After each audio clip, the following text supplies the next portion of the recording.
If you're watching this video, you're trying to eat clean, you want to support better farms, healthier animals, and real food. So, you spend extra on the good stuff. The ribeye that has green labels on it saying grass-fed, organic, and pasture-raised. But what if the label on your meat is lying to you? What if those comforting words are nothing more than a marketing trick, hiding the feedlot system you're trying to avoid behind a green illusion? Today, we're pulling back the curtain on the grass-fed scam and showing you what those labels really mean, so you can stop being tricked and start reclaiming your health. It's well known today that animals are being raised in inhumane conditions, factory farms, grain-fed diets, and pumped full of hormones and antibiotics. These practices aren't only bad for the environment, they also create meat and animal products that are less healthy for you as the consumer. Over the last decade, there has been an explosion of health-conscious people who are aware of this reality and who want to make a change. And with more people turning towards high-quality animal foods, the solution seems simple. Go to the grocery store and buy healthy meat. The meat that was fed a grass-fed diet, raised on pasture, free from hormones and antibiotics, and processed in a humane way. But here's the problem. The labels you see plastered all over your grocery store are misleading at best. They've become billion-dollar marketing tools, controlled by vague definitions, self-policing programs, and just enough wiggle room to keep everyone happy.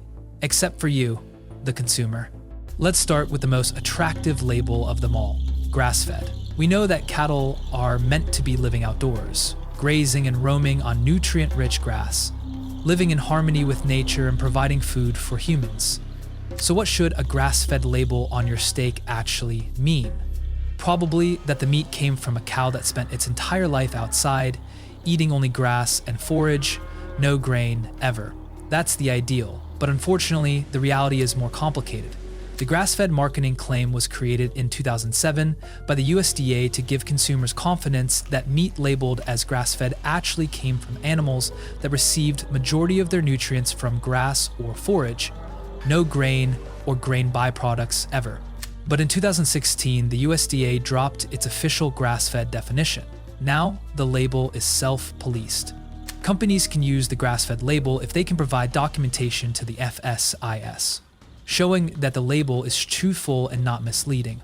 But there is no clear definition of what grass-fed should mean. Here comes the trickery. Cows can be grass-fed for most of their life and then switched over to a grain-fed diet in the final 90 to 120 days before slaughter, bulking them up before being butchered. Grain finishing adds fat to the cow faster and saves the producer time and money. When you hear grass-fed, you probably imagine cows that are outside on open pasture. But grass-fed doesn't mean the cows need to be outside in order to eat grass. Many grass-fed cows actually spend most of their lives on dirt feedlots, overcrowded conditions without shade or shelter, and still dosed with antibiotics and growth hormones. Grass-fed labels often hide standard factory farm conditions. All the producer needs to claim is that the majority of the nutrition that the animal ate came from grass or forage. What's forage? It's any edible plant material, excluding harvested grain, that provides feed for animals. The definition leads to loopholes. To cut costs, producers feed cows forage-based blends. These contain corn stalks, husks, beet pulp, and distiller grains that come from ethanol or sugar production. This means that cows can be eating industrial byproducts instead of clean grass, and they're still considered to be grass-fed. Processors can also trick you with ground beef. Ground beef can be legally marketed as grass-fed if they blend small amounts of actual grass-fed meat trimmings into conventional grain-fed beef. 15% grass-fed trimmings and 85% regular feedlot beef can be sold as grass-fed ground beef at a premium price, even though only 15% of the meat was grass-fed. Probably not what you're expecting when you're paying for better quality meat. Without a federal standard, grass-fed has become a vague, self-defined marketing term that has created a major opportunity for consumer confusion, and we have a special word for this: greenwashing. Greenwashing is an increasingly common practice where a company markets a product as environmentally friendly, ethical, or in our case, natural, but the reality behind greenwash products is that they don't live up to those claims. Feel-good labels are used to create the illusion of healthy animals. It's not that the labels are lying. Our system lets them technically tell the truth, while completely misleading you in the process.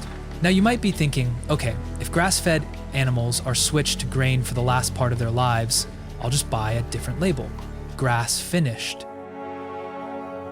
Grass-finished means that the animal was fed only grass or forage from start to finish, clearly much better than being switched to a processed grain diet at the end of their lives. But here's the problem. The USDA doesn't regulate this term either. Anyone can use it, and there's no required verification. Even if the definition is technically met by the producer, the animal can still be kept in factory farm conditions. The forage loophole can mean that the cow is fed things like hay, corn silage, distiller grains, soybean hulls, and molasses. Byproducts like corn silage and distiller grains can change the fat and omega ratios in the meat compared to true pasture grazing. If this is starting to feel overwhelming, don't worry. We have actionable solutions at the end of this video to ensure that you're getting the best meat possible. Grass-finished is certainly better than conventional meat, but what about organic?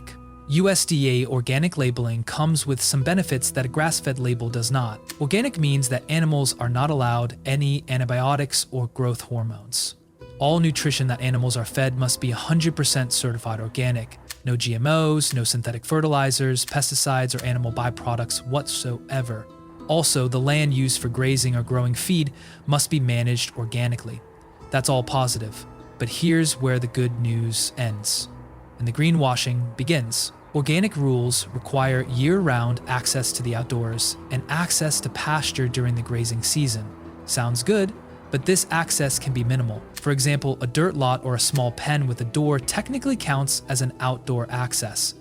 Cows must graze on pasture for at least 120 days per year, and 30% of their diet during that time must come from fresh forage. But the remaining 70% of their diet can come from stored organic feed or grain. And organic meat and dairy often come from industrial-scale operations rather than small family farms. Most importantly, organic does not mean grass-fed, grass-finished. They can still be fed a grain-fed diet and get the organic label. In 2017, the Washington Post investigated one of the biggest suppliers of organic milk in the United States. They found thousands of cows on massive feedlot-style operations. There was minimal grazing on pasture. They were technically compliant with all the rules, but this isn't the idyllic farm conditions that we picture when we see the organic label. How about pasture-raised and free-range? Nearly every egg carton in Whole Foods lists such a label. That must mean that animals are enjoying a life outdoors while eating a natural diet, right? Wrong. For pasture-raised, there is no legally binding USDA definition. The term is entirely unregulated. There's no minimum pasture size, no time requirement for being on pasture, and no density limits. This means that animals could have minimal outdoor access, and the access they do have could be small paddocks or dry lots, not open grassland. They could be outside for just a fraction of their lives. As long as their feed is forage-based, they can still qualify, meaning hay, silage, and other industrial byproducts are all fair game. As for free range, this term is only regulated for poultry, and even then, free range only means that chickens were given access to the outdoors for some period of time each day. There are no rules about how much outdoor space per bird, if the outdoor area is grass or just dirt, and how long they go outside for. A free-range egg facility could have 20,000 hens in one barn with a small door leading to a tiny yard. If the door is open for only a few hours a day, the eggs can still legally say free range, even if very few of the birds made it outside that day. As you can see, the issue with many labels in our grocery stores is that they are often misrepresenting how the meat was actually produced. The purpose of this video is not to stress you out. Eating any meat is better than no meat, and grass-fed and finished is certainly better than conventional. There are also alternative labels in some grocery stores now, like Regenerative Organic Certified, American Grass-Fed Association, and Certified Grass-Fed by A Greener World. These labels do a much better job at selecting farms that raise animals in a responsible and regenerative way. But it's important to be aware that many local farms will not have these certifications even if they practice regenerative farming. It can be expensive to apply, have the farm audited, and to maintain certification. At Lineage, we believe in looking beyond the label to see how the meat was actually produced. Many of the best regenerative farms in the world have no certifications or grass-fed labels. So what can you do? If you're tired of greenwashing, we have solutions. Number 1, buy from a local farm if possible. The single best way to avoid greenwashing is to cut out the middleman and buy direct from farms in your area. Go to a farmer's market and ask your farmer very simple questions like, are your cows 100% grass-fed and finished? Do they ever go to a feedlot? Do they get antibiotics or are they fed any grain? Simple questions like this can reveal a lot about how your food was raised. Eatwild.com can show you farms in your area that are verified for pasture-based practices. Localharvest.org can show you farmers markets, co-ops, and farm stores near you.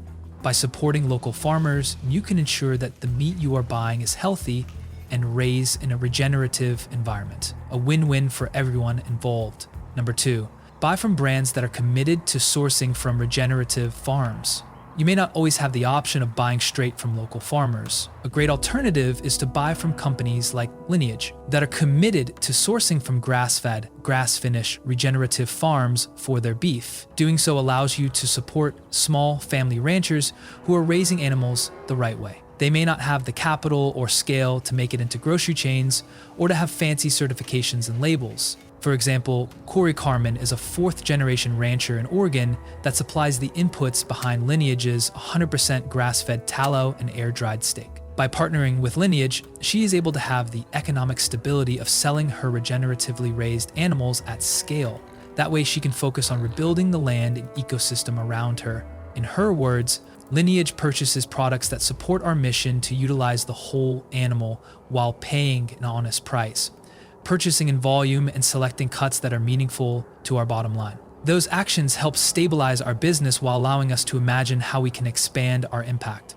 Regenerative agriculture, when applied across hundreds of thousands of acres, has the power to restore ecology, address climate change, revitalize rural communities, increase biodiversity, and improve the health of both the farmers and animals.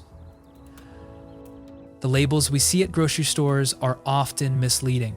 Consumers think that they're supporting regenerative farms, but most of the time, they're funding the same industrial system with a greenwashed label slapped on top. Grass-fed, organic, and pasture-raised all sound good, but unless you know who is verifying these claims, at the end of the day, it's just marketing. You can fix this by buying from your local farmers market, independently certified producers, or from transparent companies like Lineage that exclusively source their beef and tallow from small-scale regenerative farms. Reach out to companies and ask them what their practices are, as that's often the best way to sort through greenwashing or actually great practices. Real food deserves real honesty. And now that you are aware of some of these misleading labels, you can support local farms that are actually raising animals in a regenerative way that restores the land and provides healthy, sustainable food for all.